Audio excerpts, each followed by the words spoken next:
part will be carried out in Anglais, and we'd like to get to know our district overseer and his wife, Brother Lowell Kuzny and his wife Elizabeth.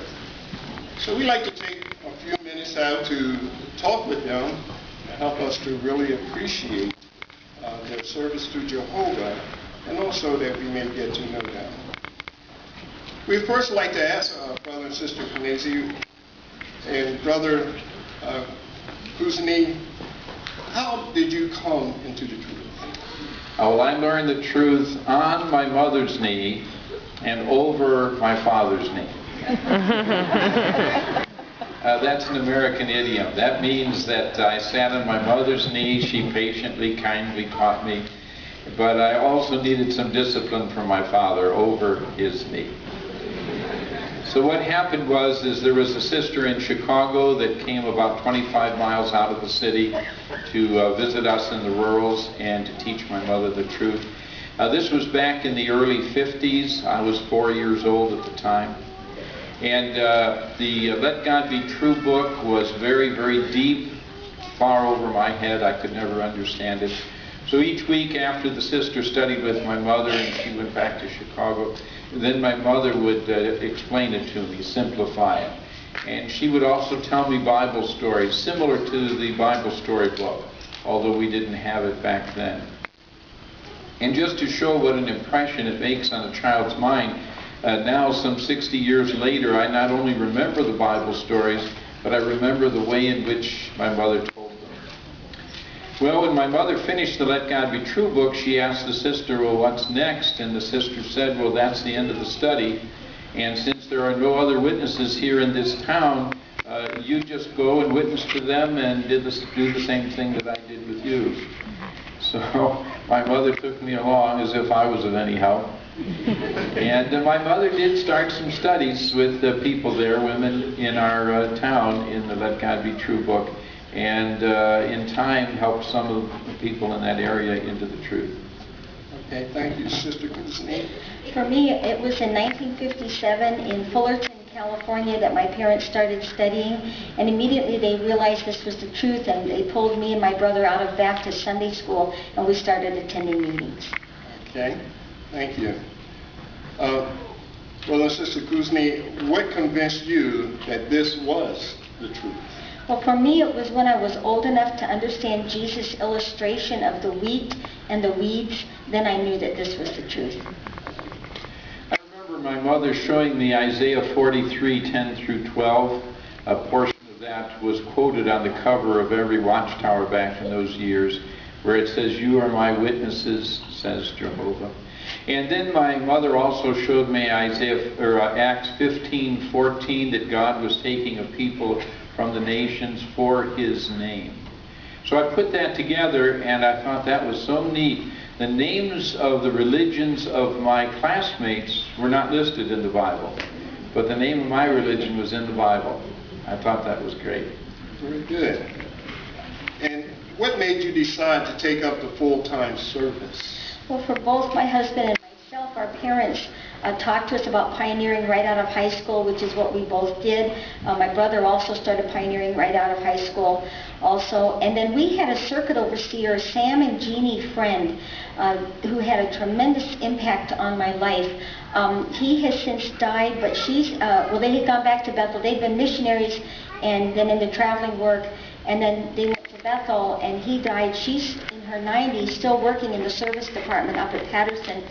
But their experiences made me want to have a life just like theirs. Okay. Thank you. And Brother Kuzny, what measures did you have to take to enter the full-time service? My congregation servant, as we called them back then, was a regular pioneer, both he and his wife. And they would pick me up after school and take me out in service. I was what was then called a vacation pioneer. Today we would say auxiliary pioneer. So that began to develop in me a real spirit for full-time service.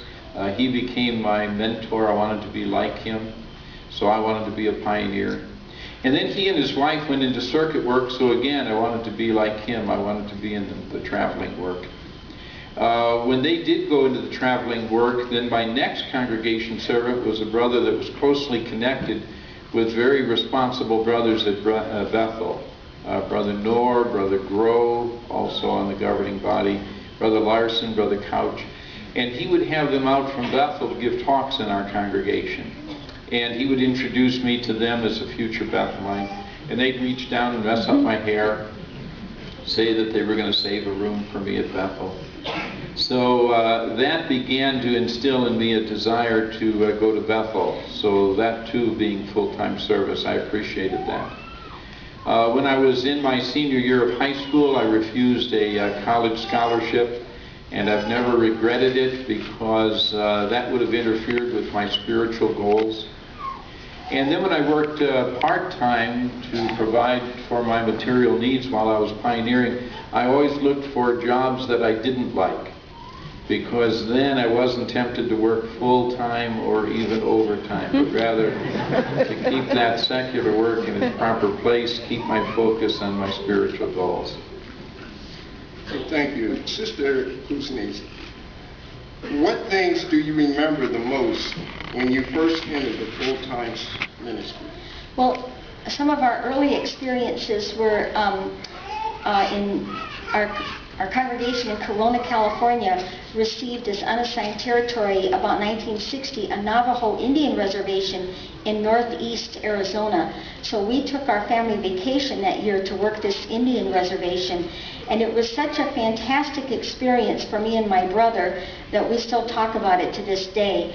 When my brother later was at Bethel, he found out that there were now 5 congregations on that Indian reservation. We had always been wanting to move as a family to serve where the need was greater, so we moved to Nashville, Tennessee in 1963, later on to St. Louis, Missouri. And after getting out of high school in '67, I went back to Union City, Tennessee to pioneer. And then Brother Sam Friend invited me and 3 other pioneer sisters to help start a congregation in Fredericktown, Missouri under his direction, which is what we did. From there, I was invited to the 48th class of Gilead. I graduated in March of 1970, and I received an assignment to Costa Rica, Central America. Upon returning back to this country, I pioneered in the Spanish for about a year and a half. And while there, I started dating my husband, who was at Bethel, and we were married on March 10th of '73. Very good. This question is for the both of you. What tests have you encountered, and how did you overcome it? Okay, now I think there was a question before that. That's all right. I'll give you the answer, and you can ask the question after.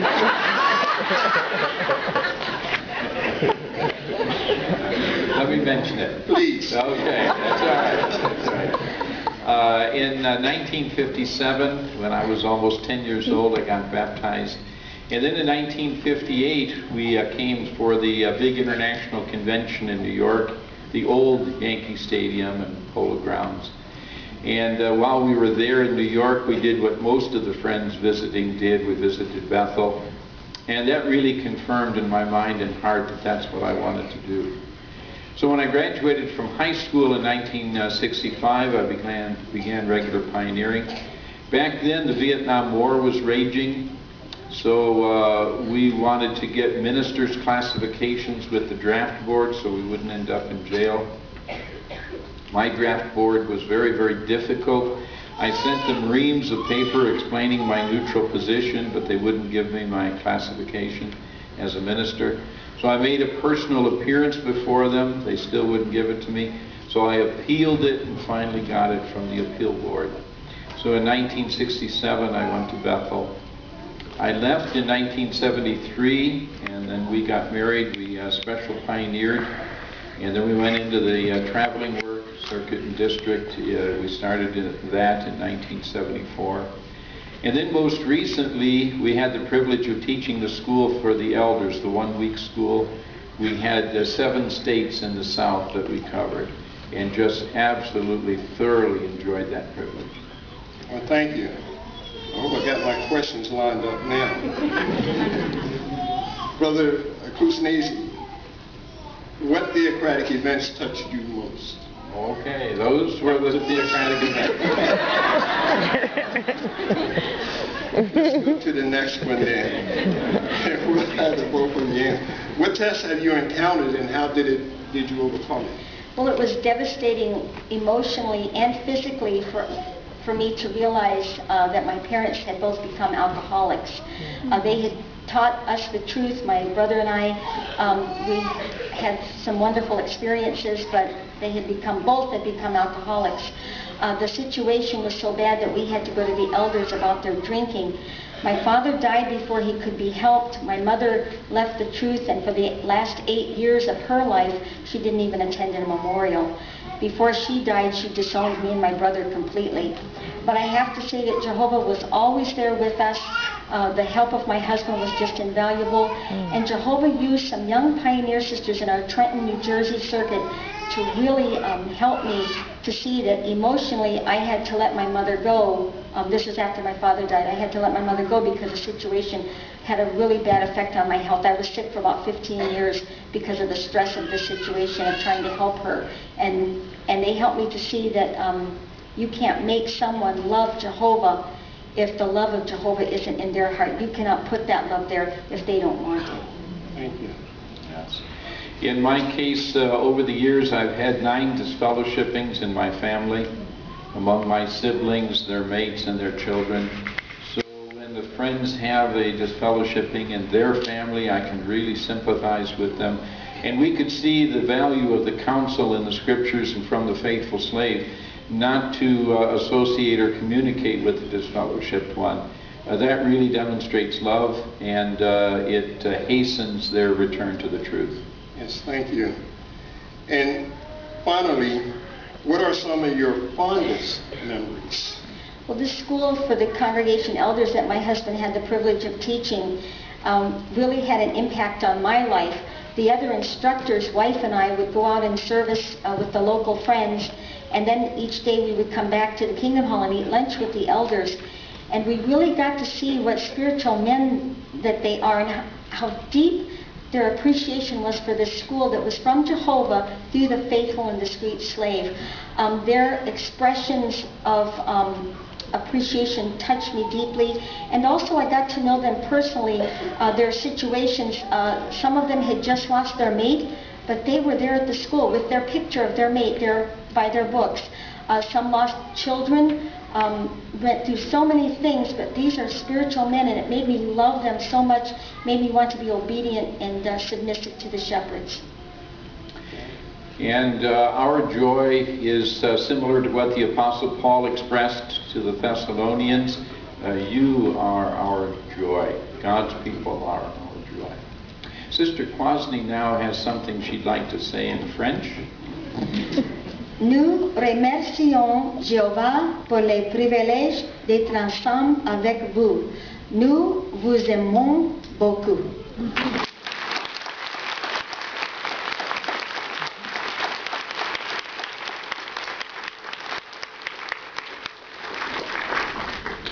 I'd like to ask you, friends, as well, wouldn't you like to show your welcome to Brother and Sister Kuzny to the New York French circuit of New York 14 hat.